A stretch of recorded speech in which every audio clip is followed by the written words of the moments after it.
నేనెవరు నేనెంత, రామాలయ నిర్మాణానికి తరాల తరబడి లక్షల కోట్ల మంది వాళ్ళ కళ సాకారమైన రోజు 140 కోట్ల మంది హిందువులలో నేను ఒక్కడిగా అమితమైనటువంటి ఆనందాన్ని పొందుతున్నా. కాకపోతే సాక్షాత్తు శ్రీ మహావిష్ణువు స్వయంభూగా వెలసినటువంటి వెంకటేశ్వర స్వామి క్షేత్రం నుంచి ఆహ్వానాన్ని అందుకున్నందుకు ఎంత చెప్పినా కూడా తక్కువైనంత అనుభూతిని పొందుతున్నా, ఆనందాన్ని పొందుతున్నా. రామమందిర నిర్మాణ కార్యక్రమం పూర్తయి రామాలయ ప్రారంభోత్సవంలో నేను ఒక ఆహ్వానితుడిగా ఉండటం చాలా ఆనందంగా ఉన్నది. శ్రీ వెంకటేశ్వర స్వామి నన్ను పంపించినట్టుగా ఉన్నది. స్వామివారి మరో రూపమైనటువంటి రాముని దగ్గరికి రావటం జీవితం ధన్యమైంది. అంటే టీటీడీ తరపున 1,00,000 లడ్డూల పంపిణీ కార్యక్రమం చేపట్టారు.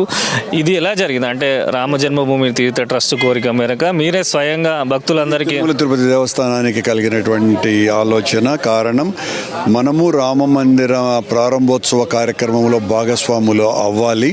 దానికి కారణం ఇది ఒక గొప్ప హైందవ దేవాలయంగా భవిష్యత్తులో పేరుగాంచబోయేటువంటి ఆలయం. సాక్షాత్తు శ్రీ మహావిష్ణువు దేవాలయమైన మన వెంకటేశ్వర స్వామి దేవాలయం నుంచి ఆయన ప్రతిబింబమైనటువంటి రామాలయ ప్రారంభోత్సవానికి మన వైపు నుంచి వెంకటేశ్వర స్వామికి అత్యంత ప్రీతిపాత్రమైనటువంటి లడ్డూలను బహుకరిస్తే చాలా బాగుంటుంది అన్నటువంటి ఆలోచనతో రేపు ప్రారంభోత్సవం రోజున దాదాపు 1,00,000 లడ్డూలు పంచాలని నిర్ణయించి ఆ లడ్డూలను తీసుకురావటం జరిగింది. అంటే ఉత్తర భారతదేశంలో ఇప్పుడు అయోధ్య, దక్షిణ భారతదేశంలో టీటీడీ 2 క్షేత్రాలు కూడా వెలవబోతున్నాయి. అంటే టీటీడీ నుంచి అయోధ్యకు ఎలాంటి సహాయ సహకారాలు అందించనున్నారు? ఇక్కడ ప్రత్యేకంగా ఏమైనా ఏర్పాట్లు చేయనున్నారు భవిష్యత్తు? రామాలయం ఏమి చిన్న ఆలయం కాదు. మొత్తం 140 కోట్ల మంది ప్రస్తుత తరంలోనూ అంతకు ముందు కొన్ని వందల తరాలన్నీ కూడా ఈ కోరికను కోరి ఆ కలగా మిగిలినటువంటి దానిని సాకారం చేసుకొని దాదాపు 1,000 కోట్ల రూపాయల ఖర్చుతో ఈ మందిరాన్ని నిర్మించటం జరిగింది. తిరుమల తిరుపతి దేవస్థానం దీనికి సహాయ సహకారాలు అందించేటువంటి స్థితిలో లేదు.